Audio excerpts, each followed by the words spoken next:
We've got the start of Week 8 fantasy football tonight with the Buffalo Bills and the Tampa Bay Buccaneers. So we got to complete our rankings for the week. And obviously today we're getting into the top 12 tight end rankings for Week 8 fantasy football, guys. I'm going to run through these rankings right here. So please go down there, drop a like on this video, and subscribe to the channel to show your support. It is greatly appreciated, you guys. Let's go ahead, dive right into these rankings right now. So obviously, still in his own tier, nothing changes here. It's Travis Kelce. He's taking on the Denver Broncos as well. So you think that Travis Kelce's great as is? Yeah, put him up against the Denver Broncos and see what he's done throughout his career. It's been incredible what he's done against Denver. And you can see, there's just a significant gap here with what Travis Kelce does on a weekly basis compared to the next best tight end.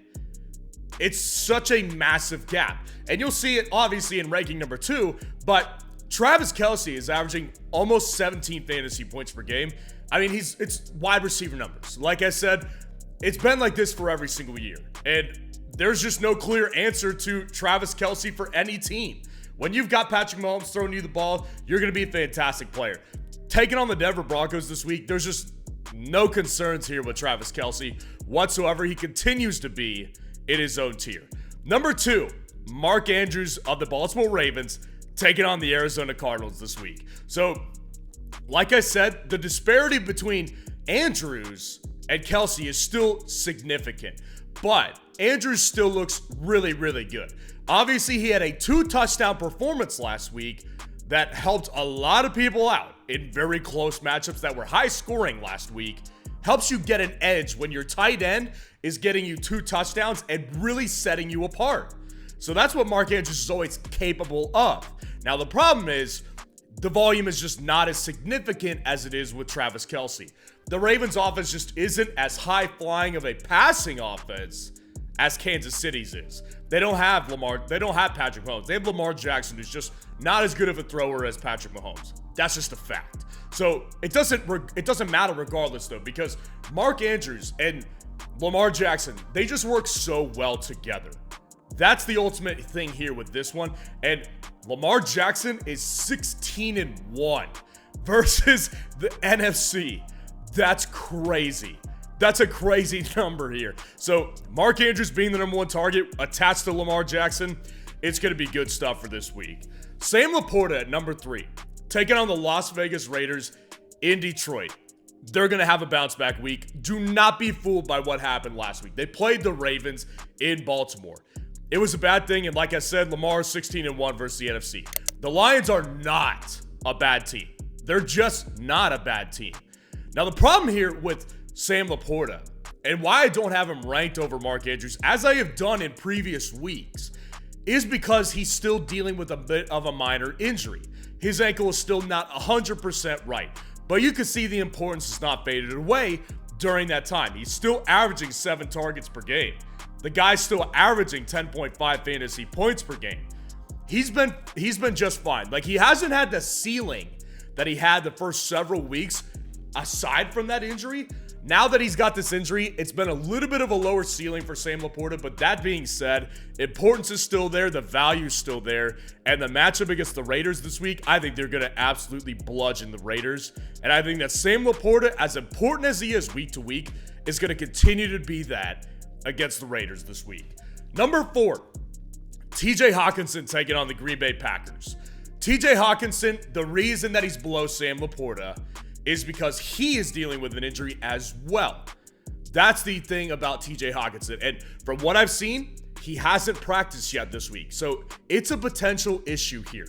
Of course, this ranking is completely dependent on if he plays or not, right? So TJ Hawkinson, even if he comes in and he's not 100%, it's so similar to the Sam Laporta thing I've been saying for weeks now, which is that you get this guy in the offense and he's just so important. And it's it doesn't really matter that much if he's going to be 100% because he's just still too important to the offense. It's like when Christian McCaffrey goes down, right? Obviously to not to that extreme, but it's your offense changes. Well, if he comes in and he plays, but he's just not healthy, he's still going to be involved. It's not that to that extent. I'm not saying that, but there is an element of that to it because TJ Hawkins is just too important to the offense. And Green Bay, not only are they just like beaten up and battered, which they are, by the way, on the defensive side of the ball specifically, but they're also just bad. They're a bad team. So I think the Minnesota's going to take advantage, and TJ Hawkinson is going to be as important as he always is. Evan Ingram at number 5, taking on the Pittsburgh Steelers in Pittsburgh.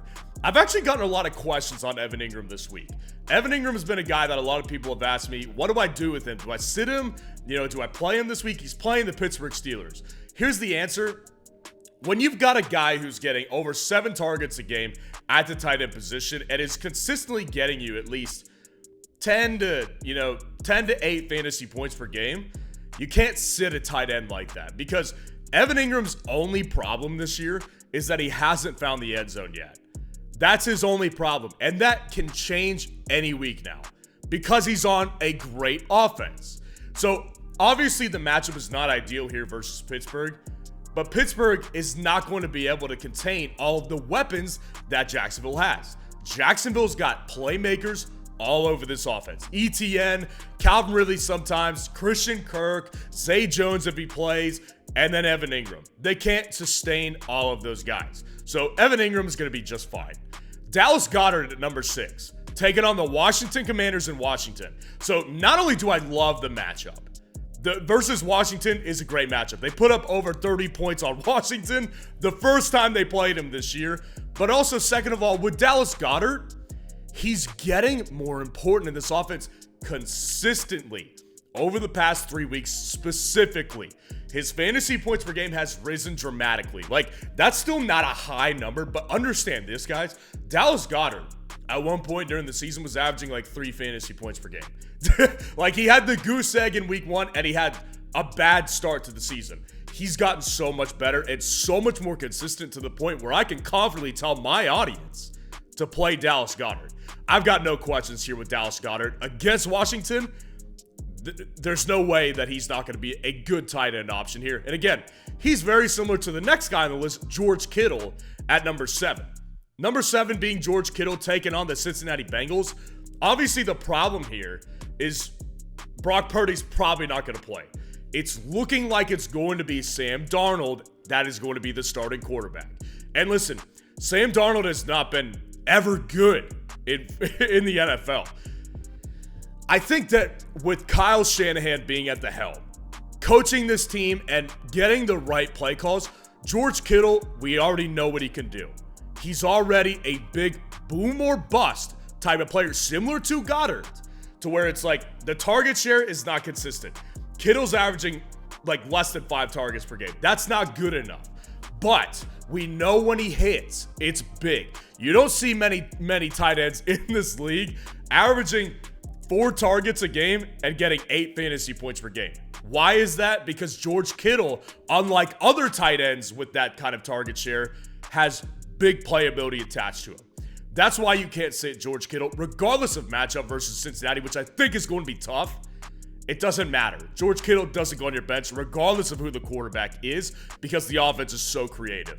Number 8, Tamm Hill of the New Orleans Saints taking on the Indianapolis Colts. First of all, let me just say this. Can we all just take a second to appreciate how Tamm Hill on most platforms in fantasy football is a tight end?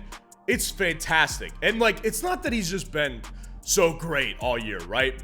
But when you have weeks like he did last week against Jacksonville, it makes a big difference. Dude had almost 15 fantasy points in half PPR. And that's because it's not just targets. You could see 2.5, almost 3 targets per game is what he's getting. We're not even counting the rushing. He has rushing upside. He scored a rushing touchdown last week. He's the ultimate jack of all trades, and it's just a blessing that we have him at the most difficult position to figure out week to week in fantasy football. Tamm Hill definitely top 10 right now. Number 10, Darren Waller taking on the New York Jets this week in New York. It's the New York Bowl, right? Darren Waller is a little concerning this week because he obviously is dealing with an injury this week heading into the weekend. So Darren Waller is no guarantee that he's going to play. That's the ultimate problem here, because if Darren Waller comes in at 80%, 85%, 75%, That's not something I'd love because the offense's upside is already super low, right? And Darren Waller's already in his 30s. So if Darren Waller comes in a little hobbled, the upside isn't as high because of the offense and because he's older now and he's just not as athletic as he used to be. He's still a great athlete. I'm not taking that away from him. But back in the day with Oakland and with Las Vegas, this guy was just a freak of a human being. It's not quite like that anymore. But Darren Waller, importance is there. It's been there every week.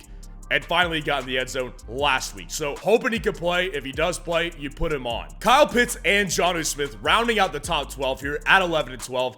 And they're both taking on Tennessee this week. So honestly, it's really hard to differentiate between the two.